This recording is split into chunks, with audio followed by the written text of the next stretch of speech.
अबीरा ने हमारी शादी नहीं तोड़ी थी, आपने तोड़वाई थी। हमने जो कुछ किया तुम्हारे भले के लिए किया था। आपके भले के चक्कर में मैं सबसे बुरा बन गया। मैंने अबीरा से वादा किया था कि मैं 1 साल उसका साथ दूंगा। आपकी वजह से मैं वादा नहीं निभा पाया। आपकी वजह से मैं उसके साथ 1 साल का रिश्ता नहीं निभा पाया।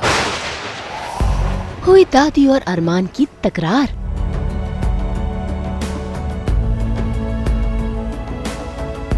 अबीरा का रो रो कर हुआ बुरा हाल।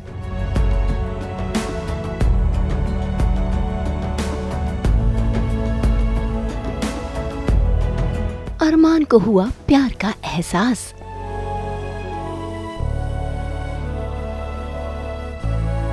अबीरा ने लगाई दूर जाने की आस।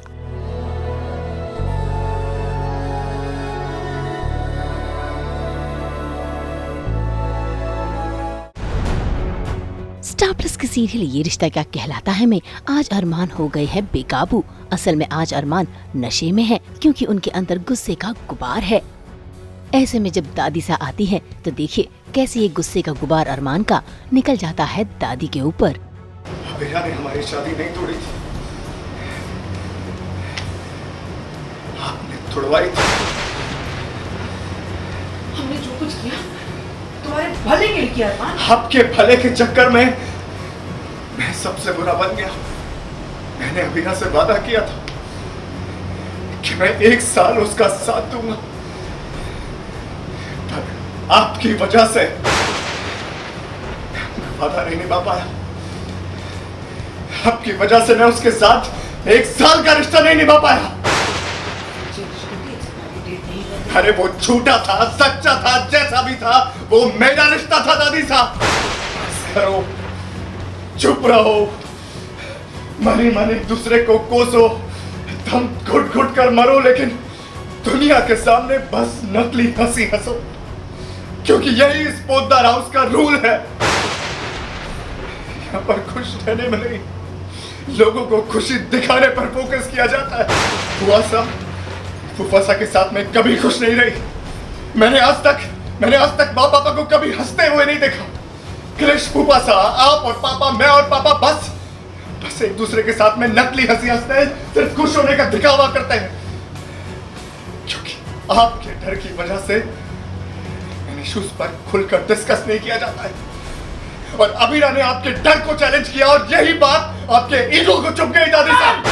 अरे हमें अपने आप को वकील कहलाना ही नहीं चाहिए क्योंकि हम सब फ्रॉड है, फ्रॉड। सॉरी दादी साहब, अगर बाहर आवाज चली गई तो हमारी परफेक्ट फैमिली की नकली इमेज खराब हो जाएगी ना। पर हमने कभी उसके प्यार की कदर नहीं की। आपने उसकी परवरिश पर सवाल उठाया। आपने कहा कि उसको रिश्तों की समझ नहीं, आपको इंसानों की परख नहीं है दादी साहब। उसने पहले दिन से हम सबके रिश्ते सुधारने की कोशिश की, पर उसका तरीका अलग था। आपको एक हैप्पी फैमिली की फेक इमेज चाहिए जो आप दुनिया को दिखाने के लिए फॉल में लगाए। वो सबको दिल से खुश देखना चाहती थी दादी साहब। बदतमीजी की हद तो हमने पार की है दादी साहब। हमने उसे बेइज्जत करके अपने घर से निकाला और जब वो इस घर से चली गई, नौकरी ढूंढने लगी तो फूफासा ने हर जगह उसे परेशान किया। फूफासा के किए कि हम उससे बात कर चुके हैं। आपने अबीरा की एक भी गलती माफ नहीं की दादी साहब। उसके 100 बार माफी मांगने के बावजूद आपने माफ नहीं की और आपके बस बात कर लेने से आपकी 100 गलतियां माफ हो गई। उसके पास पैसे नहीं थे दादी साहब, वो भूखी थी, लेकिन फिर भी उसने आपके दिए हुए चेक इस्तेमाल नहीं किए। अभी आप यही कहेंगे कि अबीरा गोल्ड डिगर है। आपने अबीरा के साथ बहुत गलत किया दादी साहब, बहुत बहुत बहुत गलत किया। गलती उसकी थी, हमने उसे चेक्स दिए थे अरमान, उसने इस्तेमाल क्यों नहीं किए? अभी अबीरा की गलती थी।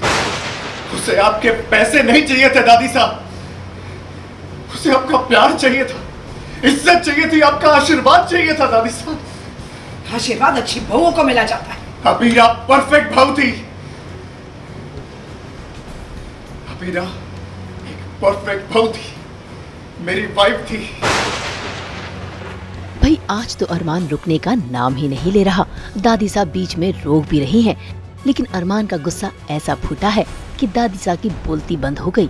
इतना ही नहीं, दादी साहब को शक हो गया है कि कहीं अरमान अबीरा से प्यार तो नहीं करता। अबीरा परफेक्ट बहू थी, मेरी वाइफ थी, इस घर का हिस्सा थी दादी साहब, और आपकी वजह से वो हिस्सा छूट गया। इस घर से चली गई दादी साहब, तो वो मुझसे कभी नहीं मिलेगी। तुम तो ऐसे कह रहे हो जैसे तुम उससे प्यार करते हो।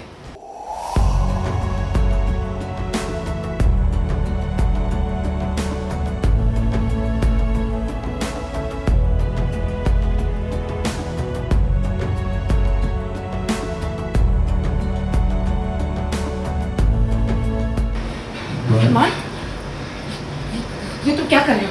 ये तुम क्या कर रहे हो अरमान? मुझे अबीरा से बात करनी है दादी साहब। मुझे उससे बताना है कि मैं उससे प्यार करता हूँ। मुझे उससे बताना है कि मैं उससे प्यार करता हूँ। मुझे उससे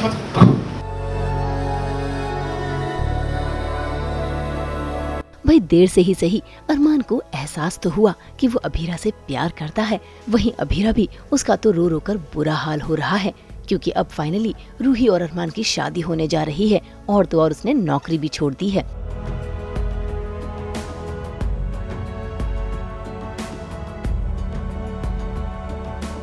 इसीलिए अब वो फैसला कर रही है कि वो यहाँ से दूर चली जाएगी।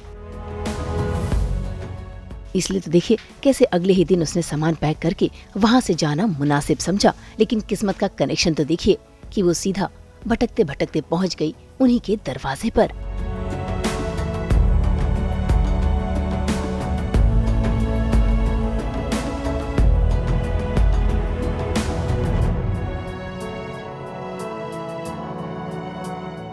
एक्चुअली मैं मसूरी जा रही हूँ हमेशा के लिए, और मैं उदयपुर में स्ट्राइक हो गई है। मुझे कोई टैक्सी, रिक्शा कुछ भी नहीं मिल रहा है, साइकिल भी नहीं मिल रही है। तो मैं बैग लेके भटक रही हूँ, टकरा जाती हूँ, तो मुझे रूही अरमान की शादी का बोर्ड नज़र आता है। फिर देन इधर उधर देखती तो लगता है अरे यार मैं तो घर के पास पहुँच गई।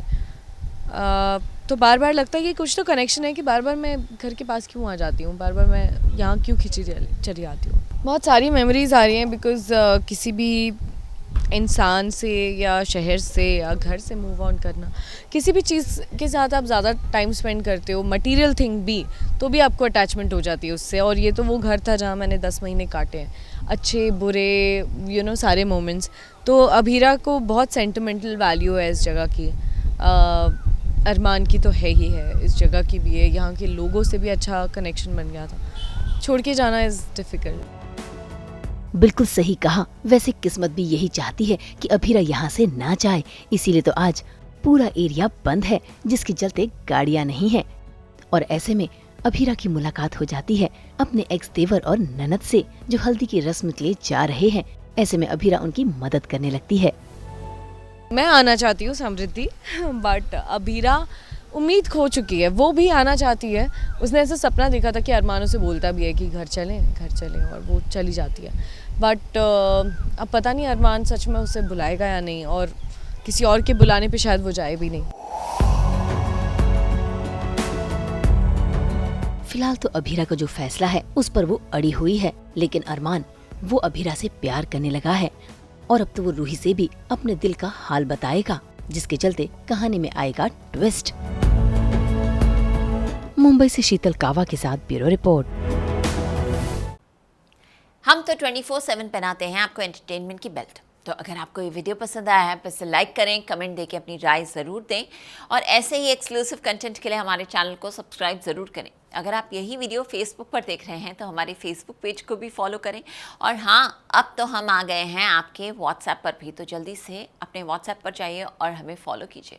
और अब सास बहू और बेटियां का आप GNT और सोशल मीडिया के साथ साथ देख सकते हैं आज तक इंटरनेशनल पर भी, यानी दुनिया के किसी भी कोने से।